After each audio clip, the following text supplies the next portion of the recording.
جو صاحب سب سے پہلے تو یہ کہے گا کہ پریکٹیکلی جو پولیٹیکل پارٹیز ہیں وہ الیکشن موڈ میں جاتی ہوئی دکھائی دے رہی ہیں، لیکن ایک تاثر یہ بھی ہے کہ ابھی تک یہ الیکشن موڈ میں تو جاری، لیکن انسرٹینٹی لومز، کسی کو نہیں پتا ہے کہ آنے والے وقت میں کیا ہوگا. یعنی جو پولیٹیکل میلو ڈراما ہے اس کا اینڈ کہاں پہ ہے، کنکلوژن کیا ہوگا، ختم کہاں پہ ہوگا.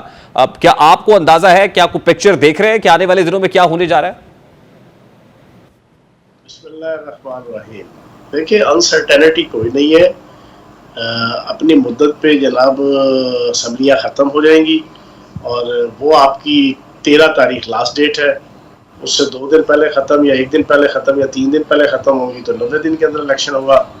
اگر آٹومیٹک اپنی مدت پوری کریں گی تو پھر 2 مہینے کے اندر الیکشن ریکوائرڈ ہے. لیکن جو زمینی حقائق ہے، میں تو 8-9 مہینوں سے، بلکہ 8-9-10 مہینوں سے میں یہ بات کر رہا ہوں کہ مردم شماری ایک ایسا فیکٹر ہے کہ جس کی وجہ سے مجھے ذاتی طور پر الیکشن اگلے سال مارچ سے لے کے نومبر کے درمیان نظر آ رہے ہیں. کیونکہ پاکستان کے اندر جو ہمارا 73 کا آئین ہے اس کے اندر واضح طور پر لکھا ہے کہ جب بھی مردم شماری پاکستان میں ہوگی تو مردم شماری کے سرکاری نتائج جاری ہونے کے بعد جو بھی جنرل الیکشن آئے گا وہ الیکشن نئی حد بندیوں پہ جو مردم شماری ہوئی ہوگی اس کے مطابق نئی حد بندیاں کرنے کا پابند ہوگا الیکشن کمیشن، اور جو جنرل الیکشن نیا ہوگا وہ ان حد بندیوں کے مطابق ہوگا. یعنی بائی اینی مینز آپ کو الیکشنز اکتوبر نومبر رواں برس ہوتے ہوئے دکھائی نہیں دے رہے، بلکہ آپ کو اگلے برس پر بات ڈلتی ہوئی دکھائی دے رہی ہے. آل دو جو مردم شماری والا معاملہ ہے اس پہ احسن اقبال صاحب نے یہ کہا تھا کہ پرانی مردم شماری اور پرانی حلقہ بندیوں پہ الیکشنز ہو گئے، لیکن آپ کو لگتا ہے کہ میچ پڑے گا and this can be one of the reasons کہ الیکشنز پرولونگ ہو جائیں. یعنی وفاق میں بھی پنجاب والا معاملہ ہی بنتا ہوا دیکھ رہے ہیں آپ، یعنی وہاں پہ بھی الیکشنز کو جلدی نہیں ہوں گے اور کیئر ٹیکر سیٹ اپ ہی پرولونگ کرے گا، یہ آپ کہہ رہے ہیں؟ obviously جو ہے نا، اگر جب آپ کا الیکشن جناب ٹیکنیکل وجوہات، کانسٹیٹیوشنل وجوہات، زمینی حقائق، ان ساری جو کازز ہے یا جسٹیفیکیشنز ہے یا ریزنز ہے اس کی بنیاد پہ جو ہے نا یہ میرے ذاتی پوائنٹ آف ویو ہے. ٹھیک. اور پھر صدر مملکت سے اختیار لے کے الیکشن کمیشن آف پاکستان کو دیا گیا کہ الیکشن کمیشن نے اناؤنس کرنا ہے. تو ابھی یہ جو پولیٹیکل سٹیک ہولڈرز باتیں کر رہے ہیں الیکشن تیاری کی اور پھر ہم نے الیکشن انتخابی مہم کا آغاز کر دیا، یہ نورا کشتی ہے؟ نہیں، وہ تو ہر ایک نے کرنا ہے نا جی. اگلا الیکشن ہونا تو ہے نا، 6 مہینے بعد ہو، سال بعد ہو، 1.5 سال بعد ہو، 2 سال بعد ہو یا 3 مہینے بعد ہو، الیکشن تو ہونا ہے نا. تو اس کے لیے ہر پولیٹیکل پارٹی کا رائٹ ہے کہ وہ تیاری بھی کرے، وہ جناب پبلک کے سامنے آ کے اپنا مینیفیسٹو، اپنا منشور، اپنا دستور اس لوگوں کے سامنے رکھے. بڑا سادہ سا سوال ہے، اگر ایسا ہوتا ہے تو آپ کو کیا لگتا ہے کس کو زیادہ فائدہ ہوگا الیکشن ڈیلے ہونے کا؟ یہ دیکھیں، الیکشن ڈیلے ہو یا ابھی ہو، حالات تو یہ ہے کہ آپ کے سامنے ہے کہ پی ٹی آئی جو کہ اس زون کے اندر ہے کہ شاید الیکشن فوراً ہو جائیں گے تو جناب ان کا ٹکٹ ہوگا، پھر وہی جھنڈے لہرائیں گے، پھر وہی نعرے لگیں گے اور پھر وہی اقتدار جناب آپ کو مل جائے گا اور پھر ایک بس اقتدار آ جائیں گے. یہ تو ہر اندھے بہرے کو بھی سمجھ آ رہی ہے جو صورتحال اس وقت بنی ہوئی ہے، جو آپ کے پرچے ہے، جو 9 مئی کی دہشت گردی ہے، اس دہشت گردی کے اوپر پاکستان کی ریاست اور پاکستان کے ریاستی اداروں کا اور اسٹیبلشمنٹ کا جو اس وقت سٹیز ہے، اس کے مطابق مجھے تو نہیں نظر آتا کہ آپ کی پی ٹی آئی کو کسی قسم کا کوئی ایسا رول ملے گا کہ جس کے تحت وہ یہاں پر جناب الیکشن کے وہ موج میلہ لوٹ سکیں. کیونکہ ابھی تو چیزیں اصل بھگتنے کی ہے. جو لوگ ہر حلقے کے اندر 2 سے لے کے 4 پرچے ہوئے ہیں اور جو 100 سے لے کے 200 بندہ ہے ہر صوبائی حلقہ، اس میں سب کے اوپر 780 کے اور بڑے سویر پرچے، جن میں سے 80% تو بالکل ٹھیک ہے. اور اس کا نتائج جو بھگتنے ہیں وہ نتائج اتنے آسان نہیں ہے. ابھی تو چیزیں تھوڑی ٹھنڈی ہیں. وہ کہتے ہیں نا کہ طوفان سے پہلے خاموشی وہ کسی طوفان کا پیش خیمہ ہوتی ہے. خاموشی جو ہے نا وہ کسی طوفان کا پیش خیمہ ہوتی ہے.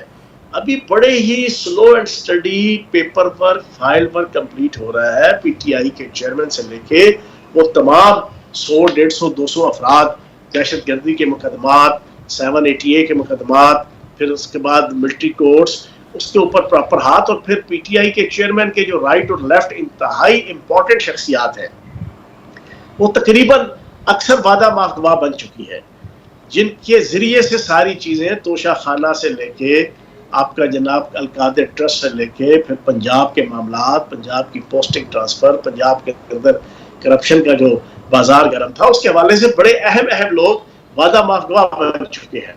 اب میں آپ کے پروگرام میں ایک بریکنگ دے دوں کہ توشہ خانہ کیس کے اندر چیئرمین پی ٹی آئی نے حسب عادت اپنا سارے کا سارا ملبہ اپنے ملٹری سیکٹری کے اوپر جو ہے ڈالنے کی کوشش کی اور خود پتلی گلی سے نکلنے کی کوشش کی کہ بھائی مجھے تو کوئی نہیں پتا، یہ تو ملٹری سیکٹری کا قصور ہے کہ انہوں نے انڈر انوائس بنائی اور جناب اشیاء کی قیمتیں کم رکھی، تحفوں کی قیمتیں کم جناب انہوں نے مارکیٹ سے جناب رکھوائی. تو وہ جو ملٹری سیکٹری تھے انہوں نے بھی جناب انویسٹیگیٹو اداروں کو، ریاستی اداروں کو ایک ڈیٹیل بتا دی ہے کہ جناب اس میں میرا تو کوئی فالٹ نہیں. تحفے تو گھر میں گئے ہیں چیئرمین پی ٹی آئی کے گھر، تحفے تو وزیر اعظم کے گھر گئے، تحفے میرے گھر تو نہیں آئے نا، تحفے کسی اور سیکٹری کے گھر تو نہیں گئے. اس نے بھی جناب اچھی خاصی انفارمیشن دے دی ہے. اور اس کے علاوہ جو پرنسپل جناب ان کے بہت سے امپورٹنٹ سیکٹری تھے، اعظم خان کی بات کریں، رائٹ ہینڈ تھے، لیفٹ ہینڈ تھے، پولیٹیکل رائٹ ہینڈ تھے، لیفٹ ہینڈ تھے. تو میں یہ سمجھتا ہوں کہ یہاں پر اگلے الیکشن کے اندر پی ٹی آئی کا کوئی رول نہیں ہے، کوئی کسی قسم کا. یہ صحیح طریقے سے اپنی جناب گناہ اور اپنے جرائم اگر اسی کوئی بھگت لے تو یہی بہت. تو چوہان صاحب ڈومیننٹ فیکٹر تو پھر یہ بھی ہے نا کہ جو پی ٹی آئی چیئرمین اور پی ٹی آئی کے خلاف فائل ورک ہو رہا ہے اور پھر اس کو بھی کسی منطقی انجام تک پہنچانا ہے، تو جب تک یہ نہیں پہنچتا تب تک بھی الیکشنز نہیں ہوں گے، یعنی اس سے پہلے یہ بھی چیپٹر کلوز کرنا ضروری ہے. دیکھیں میں نے کل ایک پریس کانفرنس کی، اس میں میں نے بڑی ڈیٹیل سے کچھ چیزیں بتائی کہ کس طریقے سے اسرائیلی لابی 2013 سے تو خصوصاً اس نے اربوں روپے کی انویسٹمنٹ جو ہے وہ پی ٹی آئی کے چیئرمین اور پی ٹی آئی کے اوپر کرنا شروع کی تاکہ پاکستان کے اندر تحریک فساد فی الارض، میں نے ایک نام دیا ہے جو بڑا وائرل ہو رہا ہے، تحریک فساد فی الارض. پاکستان کے اندر یہ جو تحریک فساد فی الارض تھی جو 10 سال سے ریگولر جاری تھی کہ کسی طریقے سے بھی پاکستان کی ریاست کو، پاکستان کی سیاست کو، پاکستان کی معاشرت کو، پاکستان کے خزانے کو اور معیشت کو سکون نہیں آنے دینا. ہر وقت آپا دھاپی، چینا چھپٹی، مارا ماری، طائف الملوکی، تو تاتا، اوئے توئے جناب، لیگ پولنگ، دھرنے، ریلیاں، مار دھاڑ، ہر چیز.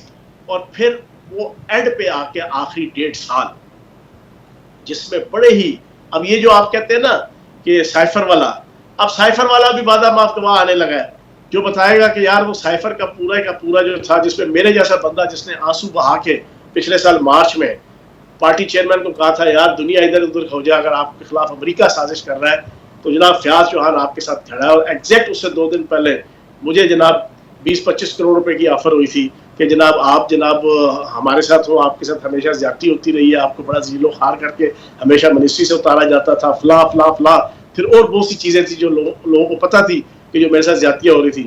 میں اس وقت روتے ہوئے، تو آپ کو آفر کون کر رہا تھا اس پارٹی چیئرمین کو بس وہ رابطہ کر رہے تھے جنا کچھ لوگ نا. اچھا، تو میں نے میٹنگ ہوئی تو میں نے پارٹی چیئرمین کو کہا جناب 7 بندوں کی، سب سینئر ترین جو 7 منسٹر تھے ان کی میٹنگ بلائی، بزدار صاحب بھی موجود تھے سی ایم سیکریٹریٹ میں. تو ہم نے جناب بڑا روتے ہوئے کہا یار امریکہ کے خلاف ہم آپ کے ساتھ کھڑے ہوئے ہیں جناب، اگر امریکہ آپ کے ساتھ زیادتی کر رہا ہے. اب وہی 3 سے 4 مہینے گزرے جب، تو جولائی اگست کے اندر ہمیں سختی کے ساتھ جناب یہ آرڈر ملنا شروع ہو گیا بینگ اے ترجمان کہ آپ نے قطر بھی کسی پریس کانفرنس کے اندر، کسی میڈیا ٹاک کے اندر، کسی ٹاک شو کے اندر امریکہ کو جناب بلیم نہیں کرنا، امریکہ کے اوپر تنقید نہیں کرنی، سائفر کے حوالے سے زیادہ گفتگو نہیں کرنی، سائفر کے حوالے سے جناب ایشوز ریز نہیں کرنے. یہ 4-5 مہینے جناب سٹارٹ ہو گیا تھا. کہنے کا مقصد ہے نا. پھر جناب آپ کا کوئی پچھلے سال اگست ستمبر کے اندر ایک یہودی جناب لابنگ فرم ہے اس کو ہائر کر لیا گیا کہ وہ امریکہ کے اندر جناب پریزیڈنٹ جو بائیڈن کے ایڈمنسٹریشن کو جناب موٹیویٹ کرے کہ نہیں جناب پی ٹی آئی اور پی ٹی آئی کا چیئرمین وہ آپ کا دشمن نہیں ہے، وہ آپ کا مخالف نہیں ہے، وہ آپ کا دوست ہے، وہ آپ کے ساتھ چلنا چاہتے ہیں، وہ آپ کے ساتھ کوآرڈینیٹ کرنا چاہتے ہیں، وہ آپ کی جو پالیسیز ہیں ریجن کے اندر اور دنیا کے اندر اس کو مٹیریلائز کرنے کے لیے، امپلیمنٹ کرنے کے لیے آپ کے ساتھ تیار ہے. پھر اس کے اوپر جناب ساری کہانی، پھر جناب امریکن کانگریس کے 80 ممبر جن میں سے 40 سے زائد یہودی تھے، پھر جناب آپ کی کانگریس وومن جو یہودی تھی اس کے ذریعے سے ساری. تو کہنے کا مقصد ہے اینڈ میں آ گیا اسرائیل آ گیا. پاکستان کی 75 سال 76 سال اور اسرائیل کے 75-76 سال کی ہسٹری کبھی اسرائیل پاکستان کے معاملات میں اتنا نہیں. آپ نے تو اپنی پریس کانفرنس کے اندر یہ انکشاف بھی کیا کہ Imran Khan chairman P T I Israel کو تسلیم کرنے کا ارادہ رکھتے تھے. میں نے یہ چیز رکھی کہ جب 25 جولائی 2018 کو ہماری حکومت بنی، اس کے ایگزیکٹ 2 مہینے بعد، یہ کچھ ستمبر کی بات ہے، پنڈی سے قومی اسمبلی کی ممبر آسما عدید تھی. ان کے ذریعے سے مارکیٹ کا بھاؤ چیک کرنے کے لیے پی ٹی آئی کی قیادت اور پی ٹی آئی چیئرمین نے ایک ریزولوشن جناب on the floor of the house assembly میں پیش کی تھی. یہ میں اپنی طرف سے بنا کے نہیں بتا رہا، یہ ساری دنیا کو پتہ ہے، یہ قاعدہ ساری دنیا نے اس کو دیکھا سنا. اس نے ریزولوشن پیش کی اسمبلی کے فلور پہ کہ اسرائیل کو تسلیم کر لینا چاہیے پاکستان کو، اور اسرائیل سے کسی قسم کی دشمنی نہیں کرنی چاہیے، کیونکہ یہودی بھی ہمارے اہل کتاب ہیں. یعنی آپ یہ کہہ رہے ہیں یہ آئیڈیا پنڈی سے چلا تھا، آپ یہ کہہ رہے ہیں؟ میں بتا رہا ہوں آپ کو، صدی سے بتاتا ہوں. اچھا، اس میں جسٹیفیکیشن یہ دی گئی آسما عدید کی طرف سے، اور آسما عدید کی جتنی پسلی ہے نا، جتنا مزاج ہے، میں جانتا ہوں اس کو، وہ عادی اب نارمل خاتون ہے، اس کے بس کی بات نہیں ہے نہ کوئی ہسٹری کا. یہ پیچھے سے پورا پری پلانڈ پارٹی چیئرمین اور پارٹی لیڈرشپ کی طرف سے جناب یہ چیزیں لانچ ہوئی تھی. اس میں جسٹیفیکیشن یہ دی گئی کہ ریاست مدینہ جو قائم کی تھی نبی پاک صلی اللہ علیہ وآلہ وسلم نے، اس کے اندر جو قبائل تھے مدینہ کے ارد گرد یہودیوں کے، ان کے ساتھ معاہدے کیے گئے، ان سے دوستیاں کی گئیں، ان کو اچھے طریقے سے پرامن ماحول دیا گیا، فلاں فلاں فلاں. وہ بھی کٹا چھٹا میں نے کل ہسٹری کے اسلامی تاریخ کے کچھ امراض جو ہے نا میں نے کل اپنی پریس کانفرنس پہ کھولے تھے. یہ بنیادی طور پہ پارٹی چیئرمین کی طرف سے آئی تھی.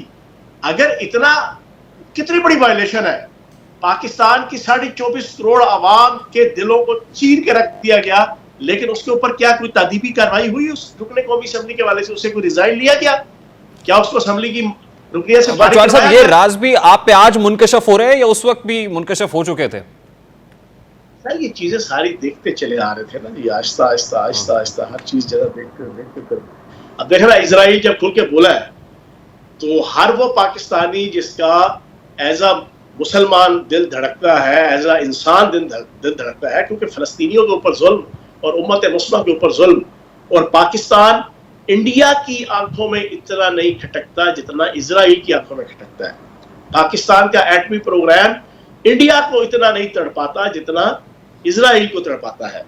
پاکستان کے ایٹمی پروگرام اور ایٹمی تنصیبات کے اوپر حملہ کرنے کی پلاننگ پچھلے 50 سالوں میں 40 سالوں میں انڈیا نے اتنی نہیں کی جتنی اسرائیل نے کی ہے. اب اس اسرائیل نے اگر جناب اقوام متحدہ کے فلور پہ 4 منٹ سے زائد پی ٹی آئی کی تحریک فساد فی الارض کے حق میں جناب پورا بیان اور نیریٹو دیا، تو میں کم از کم میری طرح کے جتنے کوئی پڑھے لکھے لوگ ہیں اور نیشنل انٹرنیشنل پالیٹکس پر نظر رکھنے والے لوگ ہیں، ان کو تو چیز سمجھ آ جاتی ہے کہ وہ اربوں ڈالرز کی جو انویسٹمنٹ تھی اسرائیل کی، وہ ناکام ہو گئی. اسرائیل نے جس طریقے سے عرب سپرنگ کے نام پہ عرب کے تمام ممالک کو بیڑا غرق کر دیا، خانہ جنگی کا شکار کر دیا، اسی طرح وہ پاکستان کو خانہ جنگی کا شکار کرنا چاہتا ہے اور چاہتا تھا. اچھا چوہان صاحب، اس کے لیے پہلا جو اس کا جناب آبجیکٹو تھا، جو ضروری آبجیکٹو، وہ پاک فوج اور پاکستان کی عوام کے درمیان نفرت اور دشمنی کا ماحول پیدا کرنا تھا، جس میں انہوں نے اربوں روپے کی انویسٹمنٹ کر کے اور سوشل میڈیا کے ٹولز کو یوز کر کے وہ اس کے کافی حد تک انہوں نے کامیابی بھی حاصل کی. اور بنیادی آگے کیا تھا؟ چیئرمین پی ٹی آئی اور پی T I as a party. ٹھیک شاہ صاحب، لاسٹلی آپ کو چیئرمین پی ٹی آئی نیکسٹ الیکشنز میں بیلٹ پیپر کے اوپر دکھائی دے رہی ہے، اور اگر نہیں ہوگی تو کیا یہ حکومت کرے گی یا کیئر ٹیکر سیٹ اپ کرے گا؟ ایسی کوئی چیز مجھے نظر نہیں آ رہی. میں یہ سمجھتا ہوں کہ پاکستان کے خلاف جو سازش ہوئی ہے اس کو جڑ سے اکھاڑنا چاہیے، جڑ سے. پاکستان کے خلاف جو سازش ہوئی ہے، پاکستان کو ایٹمی ملک اور مسلمان ایٹمی ملک، اس کے خلاف جو اتنی بڑی سازش ہوئی ہے، جو جس کی ہر چیز اب آہستہ آہستہ کھلنا شروع ہو گئی ہے، اس کو جڑ سے اکھاڑنا چاہیے. بہت بہت شکریہ. فیاض الحسن چوہان صاحب، ترجمان استحکام پاکستان پارٹی، ہمارے ساتھ موجود